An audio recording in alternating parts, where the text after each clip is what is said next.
एक दिन जंगल में भटकते हुए लिली को एक घायल पक्षी जमीन पर पड़ा मिला। उसने सावधानी से उसे उठाया और वापस अपनी कुटिया में ले गई। उसने चिड़िया के घावों की मरहम पट्टी की और उसकी देखभाल कर उसे फिर से स्वस्थ कर दिया। दिन हफ्तों में बदल गए और पक्षी लिली की देखरेख में मजबूत और मजबूत होता गया। वह अपने दैनिक दिनचर्या के बारे में जाने के दौरान उसके कंधे पर बैठ जाती थी और वे एक दूसरे से बात करने में घंटों बिताते थे।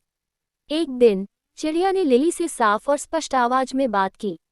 मेरी जान बचाने के लिए धन्यवाद, इसने कहा। मैं सिर्फ कोई पक्षी नहीं हूँ, मैं एक जादुई पक्षी हूँ। मेरे पास आपको 3 इच्छाएं देने की शक्ति है। उनका बुद्धिमानी से उपयोग करें, क्योंकि एक बार उनका उपयोग किया जाता है तो उन्हें वापस नहीं लाया जा सकता है। लिली चकित और प्रसन्न थी। उसने लंबे समय तक और कठिन सोचा कि उसे क्या चाहिए। अंत में उसने अपनी पहली इच्छा की। मैं अपने गांव के लिए भरपूर फसल की कामना करती हूँ ताकि कोई भी भूखा न रहे। अगले ही दिन गांव के चारों ओर के खेत भरपूर फसल से लहलहा उठे। लिली की दयालुता के लिए ग्रामीण चकित और आभारी थे। अपनी दूसरी इच्छा के लिए लिली ने सभी प्राणियों की भाषा को समझने की क्षमता की कामना की। और ठीक उसी तरह वो पक्षियों की चहचहाहट, मधुमक्खियों की भनभनाहट और पत्तों की सरसराहट को समझ सकती थी। जहां तक उसकी तीसरी इच्छा का सवाल है, लिली ने बहुत देर तक सोचा कि वह क्या चाहती है।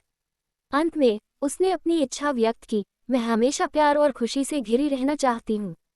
और ऐसा ही था। लिली ने अपना शेष जीवन प्रेम और प्रसन्नता से घिरा हुआ बिताया। उसने जंगल का पता लगाना और जरूरतमंद लोगों की मदद करना जारी रखा। और यद्यपि उसने कभी कोई दूसरी इच्छा नहीं की, वह जानती थी कि जादुई चिड़िया हमेशा उस पर नजर रख रही थी, उसकी इच्छाओं को पूरा करने के लिए तैयार थी, अगर उसे उनकी आवश्यकता थी।